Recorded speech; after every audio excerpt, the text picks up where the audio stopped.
Buenas noches, mi nombre es Mónica Espinosa Vázquez. En este video vamos a dar la solución a un problema de aplicación de números complejos. Este es un circuito RCL en serie. Observamos que hay una antena que capta las señales del espacio, que son señales electromagnéticas. Los pasan a la bobina L1. Por medio de un campo magnético, induce una corriente eléctrica a la bobina 2, que está en serie con el capacitor y que está en serie con la resistencia. Y al final tenemos un amplificador. ¿Cómo vamos a dar la solución? Este circuito RLC lo podemos poner de la siguiente forma. XL y XC vienen siendo las componentes imaginarias y la resistencia viene siendo la componente real. Para calcular la impedancia total sería la suma de la resistencia más la reactancia inductiva menos la reactancia capacitiva. Sería la fórmula número 1. Para calcular la reactancia inductiva aplicamos esta fórmula. Para calcular la reactancia capacitiva sería esta fórmula. Pero para poder calcular la frecuencia de sintonía o cuando el circuito se encuentra entonado, aplicamos esta fórmula. Y esto se da cuando la reactancia capacitiva y la inductiva son iguales en valores o magnitudes.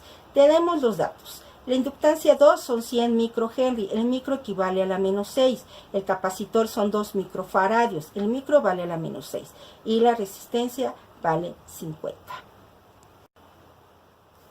En el inciso A me pide obtener la frecuencia de sintonía del circuito. Vamos a aplicar la fórmula número 4. Y entonces, si aquí tenemos la fórmula número 4, sustituimos los valores. Entonces, nos va a dar son 100 exponente a la menos 6 multiplicado por 2 exponente a la menos 6. A este valor le vamos a sacar el inverso, luego le vamos a sacar la raíz cuadrada. Y lo vamos a dividir entre el producto de 2 por el valor de pi. Y esto me va a dar esta frecuencia va a ser de 11.253.953 Hz. Esta es la frecuencia de sintonía. Ahora vamos a inciso B. Comprobar matemáticamente que las reactancias asociadas de los números complejos se cancelan. Para esto, ¿qué es lo que vamos a hacer? Vamos a utilizar la ecuación número 1.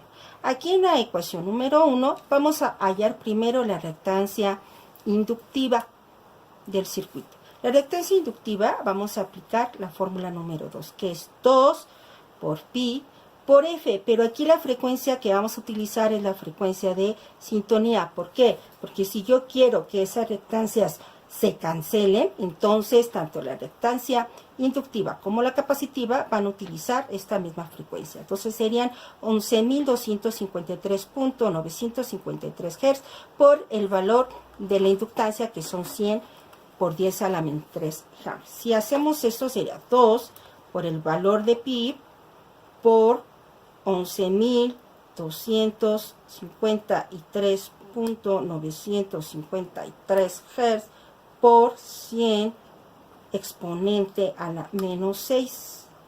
Y esto da un total de 7.071 ohms. Ahora vamos a calcular la reactancia capacitiva. La reactancia capacitiva es el inverso de 2πf.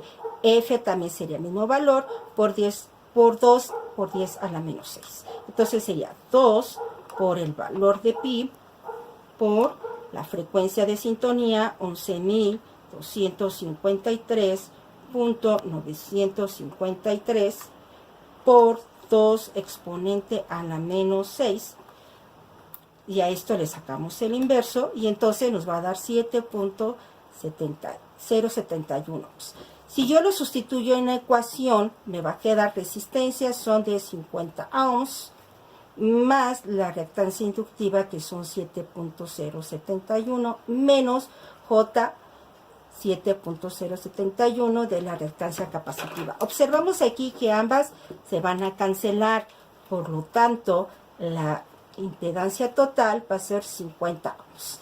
Quiere decir que aquí esta frecuencia de 11.253.953 Hz es la frecuencia mejor amplificada para este circuito, es decir, que a esta frecuencia puedo transmitir señales de radio o de televisión o inclusive de celular.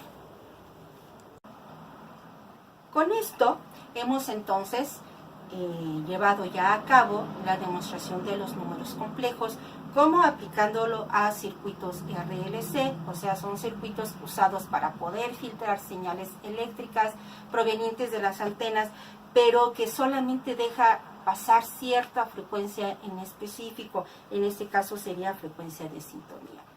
Agradeciendo de antemano su atención, que pasen una excelente noche. Esta es la bibliografía utilizada para el desarrollo del problema mostrado en este video. Variable compleja por Gaspar de la Unitec. Archivo de video recuperado, YouTube, de números complejos 2. Electricidad 4 por Henry Milliat, editorial Limusa, y álgebra superior por Mayer.